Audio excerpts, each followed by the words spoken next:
Our topic is do not just dream, make it happen. Research finding. Research made by Luke 2017 under the article Motivation to the Conscious Goal Setting. The research has the following findings. 1. The more difficult the goal, the greater the achievement. It means that the linear function assumes, however, that the individual is committed to the goal and possesses the requisite ability and knowledge to achieve it. Without this, performance does drop at high goal levels. It means that the more difficult the goal, the greater achievement, right?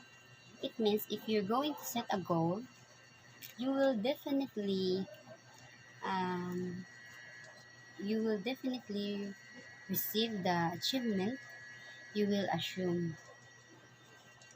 But if you're going to set your goal in a difficult ways, will surely you achieve will be greater, and it feels so great because you work hard to get the great achievement you have. But if you are not going to take the time at your goal, you well the result is not what you expected. Uh, as what I've learned, um, if you're going to set your goal, like you take it seriously, like you need to do that. You, uh, I make it I make it better.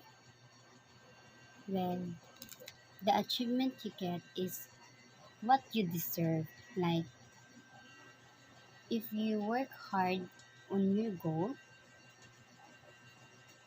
the the achievement you have is greater of what you didn't expect it. Like naninguha kang maayo para ana nga goal, nag-work hard ka ana, ang balik ra sa imuha kay dako ra sad, like di ka ma-expect nga kana nga position kay para sa imuha, kay nag-work hard man ka, imong goal man nga imong goal imong goal ana kay maimuha nang imong goal nga makuha dapat ko na. So nag-set man kang goal ngayon ana, yan gi-work hard nimo, so ang imong achievement ana greater, mas nilabaw ka. 2. The more specific or explicit the goal, the more precisely performance is regulated. High goal specifically is achieved mainly through qualification, thus it reduces variance in performance, provided that the individual can control his or her performance. This is not to say that specifically it is always desirable, or it may not be in some creative innovation situations, but it only has certain effects. Like it means that if you are really know what is your goal be going through, you will definitely how to manage for you to achieve the good performance or the outcome. Like kung kaybaw ka unsay goal nimo, kaybaw sad ka unsaon nimo pag unsaon nimo pag perform well para kanang nindot ang gas. Like imong goal imong specific nimo imong goal na set nimo daan iwaw ka kay bawo na kamaw na imong maabot sa mo kuan puhon. So ang performance ana kanang kuan ra siya, kanang flow ra siya sa imong plano, kay bawo man kaon sa imong goal. So kung unsay kung diba kung sa imong goal murag mora sa manang murag nahog na sa mora sa kalabasan sa imong performance. Okay. 3. Goals that are both specific and difficult lead to the higher performance. It means especially relevant here are many studies that compare the effect of specific hard goals such as do your best. People do not actually do their best when they try to their best because as a Budge goal, it is compatible in many different outcomes, including those lower than one best. This aspect of intensity that has been most studied in goal setting research is that of goal commitment, the degree to which the person is truly attached to and determined to reach the goals. It means that in this research, most of the student or people or others is competitive. There are some of it is better to do the I don't care the output will become as long as I try my best. I try my best. But if you really try harder and make it, then but if you really try harder and make it so hindi ang gawas like uh, some of us um they set their mind like basta makapas lang ko mauna na basta makapasa lang ko mauna na which is not good. If you're kanang like butang na nakay goal sa gimong kinabuhi set jud ka ng kuan ana kanang di lagi ka nang maura na imo dyan try mong best try until you die try until masucceed nimo tanan jud nimo kuan jud kung imong goal like if, di lang ka mo stick sa basta lang basta imong performance and highest high jud siya like wa ka mag-expect like inana ba like number 4, commitment to goals is most critical when goals are specific and difficult. When goals are easy or when it is not hard to be committed to it because it does not require much dedication to reach easy goals. And when goals can be easily redefined to accommodate low performance. However, when goals are specific and hard, the higher the commitment is being required, which shows to be better performance. Like um, it states that sometimes there gives so much attention to those goals who have a desire to make it noticed. Specific and difficult goals will be given a higher the commitment is bigger. Is being required. It will be to better performance. Like if you stick to the goals like easy, dali ra mahimo, like okay na ni like nana di like ibutan na to in gradings kung imuhang output ana lang gamay ra jud na siya pero magbutang kag so much effort so much kanang kahago sa imuhang goal sa imong mga goals syempre gihaguan jud na nimo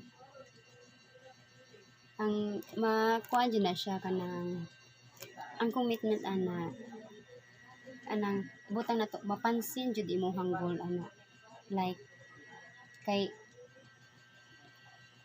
ibutang na to kanang ibutang na to sa kana reality nga patagad ka goal patagad kay imong goal ba mo nang matagaan sa kang commitment kanang kanang um, kanang from the very first place ba kanang if noticeable na imong goal gani so required na siya kay kanang kuan man imuhang imo man gipakuan na di lang ka dira mo stick dapat mo level up jud na imong goal jud mo nang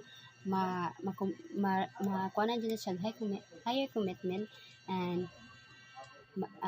being required jud na siya it result better performance so makuha jud na siya nga better performance kay kuan naman kanang to the highest level naman imong goal noticeable naman kanang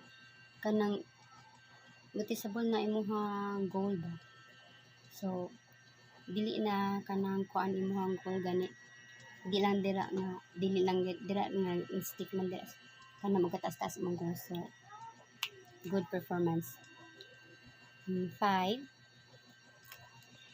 high commitment to goal is attained when the individual is convinced that the goal is important. B. The individual is convinced that the goal is attainable or that at least progress can be made toward it. These are the factors that influence goals choose. There are many ways to convince a person that a goal is important. Um, um, in most laboratory settings, it is quite sufficient to simply ask for compliance after providing a plausible rational for the study. In work situation, the supervisor or leader can use legitimate authority to get initial commitment like, oh, mostly for me, I'm a working student. Mm,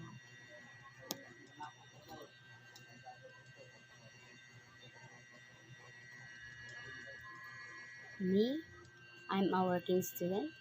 Um, I am working at Minibia Mitsumi. Um, yes. Um, some of supervisor or leader have an authority to get initial commitment. Like they have the authority to mandar us, to sugo-sugo us, to teach us what is what we're going to do. Like what they have the right to say nga give us a motivation or give us a lesson that we need to learn every day. Every day na jud kay mga lesson nga makuha jud. Di ko mutuan nang wala jud na jud kay makuha taga-adlaw. Every like this, every time nga taga-adlaw or na kay masugatan, na jud kay makatunan. Continued commitment might require additional incentives such as supportiveness, recognition, and rewards like this. In work, you're productive in your work and dili sa ingon nga matawag nga sip-sip but kanang ang imuhang kanang like ni most of Mitsumi is working student. There are times that kanang makadawat yung mig supportive gikan sa mong mga operator, mga line leader, mga is the coordinator. Me, I'm kanang always present in work. So I have an perfect attendance award. So nakoy recognition thanks to him.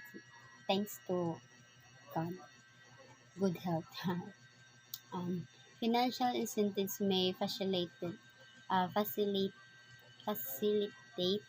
commitment and performance except when reward is offered for attaining impossible goals like financial incentives and to make mo performance. Kung good in performance, good ra mo performance, like butang na to, na perfect attendance ka in our work, na perfect attendance ko, na ko'y incentives. And ang every makakuha ka perfect attendance, na ka-incentives. Self-set goals can be highly effective in gaining commitment, although they may not always be set in high as another person will assign. Okay. Kanang kung mag-set kag goal sa imong kagalingan, like dili lang ko diri dapita dapat mas mulabaw pa ko sa ako ang nakaron. Like me, I'm just a production operator, or what we call I'm a support technician. I promise myself that I'm not di ko mo stick ani lang nga kanang trabaho. I need to kanang set my goal higher what I have, what my position have now, because I believe that this is not the dream life that I have dreaming for. I dream to become respectful businesswoman, because I want to help my mother and my father. So I set my goal to get my dream, to achieve my dream, to achieve what I want to be. And that also, you better set your goals now. Self-set goal. Commitment can be enhanced by effective leadership. Relevant leadership techniques include providing and communicating an inspiring vision. Like this. Karelate ko ani. Commitment. Leadership. Example, we have a leader. Me as most uh, every one of us have a leader there. So we have a leader. Our leader is yes, they're providing inspiring motivation in life, inspiring vision, but most of him is he is what we call this, maka-down og self-confidence, like maka-hate jud siya jud. For me, he's not a good leader for me, because he let her co-workers, co-workers to fight, which is not the leader. Dili dapat sa binuhatan sa leader. But sometimes he's good, sometimes not. Acting as a role model for the guys is, even if you're not a leader, you can be the role model of everyone. Balag di ka leader, dapat role model ka. Alis sa palabi, gara na sa gana. Bisag di ka leader, bisag ka kanang di man gani ka matuuhan, at least makita sa tao nga respectful ka. Like makita naman na maabot na ang panahon na may patos ko ano na katupay sundunis nga ana ka ba. Bisag di pa ka leader, kung makita sa tao kung unsa imong binuhatan nga maayo, madara na nila, masunod ra na nila.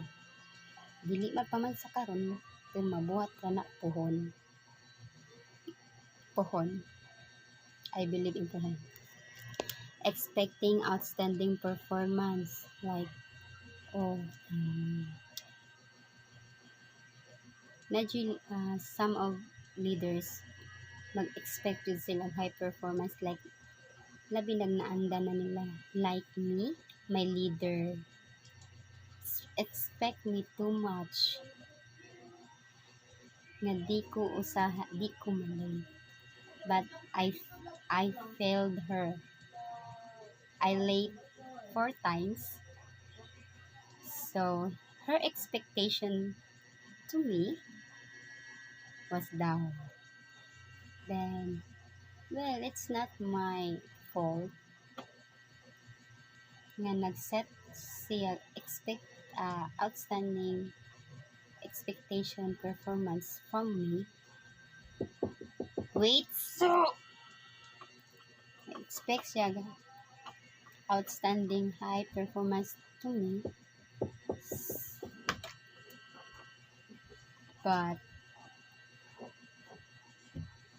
kanang na-failed siya. So, wa ko nahimo. I try to balik her trust to me, her expectation, but I can't. So don't promise, okay? Promise meant to be broken, June. Na late na sad ko. But I try my best. Malit lang, June. Promoting employees who embrace the vision and dismissing who reject it. Promoting employees, yes.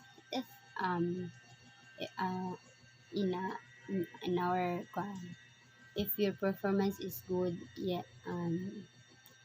in evaluation, if you get triple A in evaluation, you will be going around marang up jud ka, girl, marang up ka. So it's so nice, then it's great. So me, as long as I have a money to give my mother, my parents in province, it's okay. Sabog sa ilong. As long as napimahatag na kwarta sa kong pamilya dito, okay ra. Lo up kanang madagi maapil di ko ani ng goal or both specific kuan kanang magsalig na lang sa basta-basta na lang na. Delegating responsibility, ownership for key tasks. Kabaw naman. Goal setting itself can be delegated for capable, responsible employees. Goal setting itself is be delegated for capable, mga capable, responsible employees. Goal setting, girl. Expressing genuine confidence in employee capabilities. Kana indot na. Kanang tanan yung leader ani makay ko na. Ayaw stick ana. Kanang dapat ang imong skills mo level up pa ana. Nakay puruhan mahimong specialist or nakay mahimong technician or mahimong supervisor. Ayaw pag stick lang ana. Dapat mas mugrabe pa jud imong kuan ana kanang imuhang imuhang skills, imong confidence dapat di lang kang dira imong gawas na imong confidence, pero ako mawawawan jud ko dito. Tabian ko pero mawawawan ko. Labi nalay makaingon nako nga bati sa akong kagalingon, madawon jud ko ani. Dugay kay kumuli and promise. So that is it. Enhancing capabilities through training. Enhance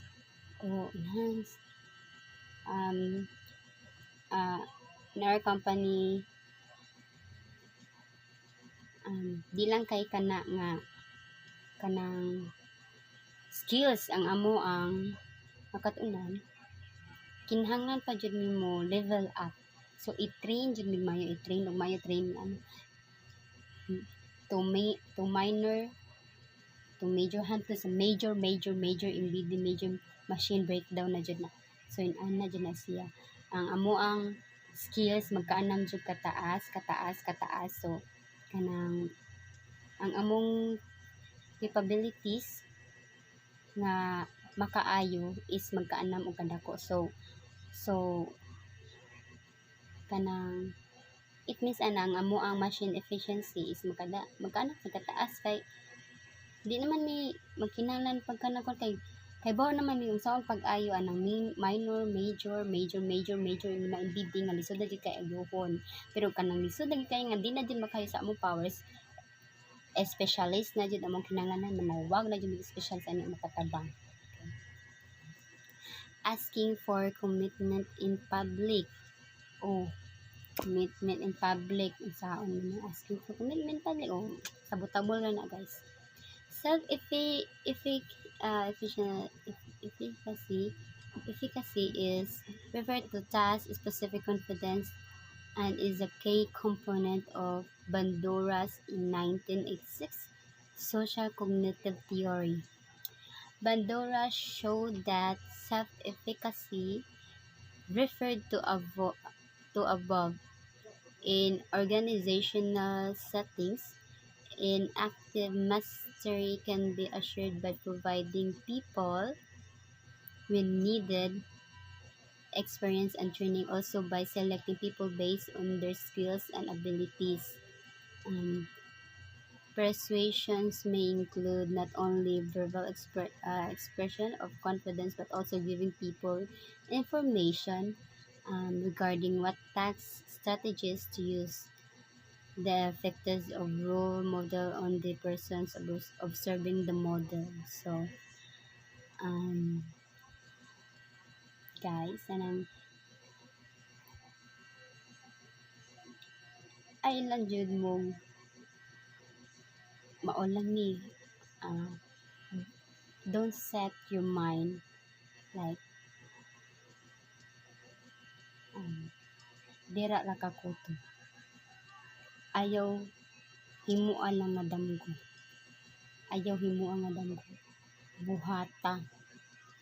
Buhata imong damgo. Kung nagdamgo ka sa imong crush, gibuhata uyaba siya. Kung na imong damgo nga mahimo, please pagpolis. Pangitag pagi nga maka-eskwela ka, easy ra kay. Kung gusto nimo mag-doktor, mag-doktor. Bahalang magkalison-lison ka nila, ma-doktor ka. Kung ganahan pag mga isa, pag-kuista. Alag pagtinapulan. Ayaw iset imong self nga dira. Buhata. Kay walay kumo sa pagbuhat. Mao na kubuhatan. So, that's it. Thank you for listening. God bless you all.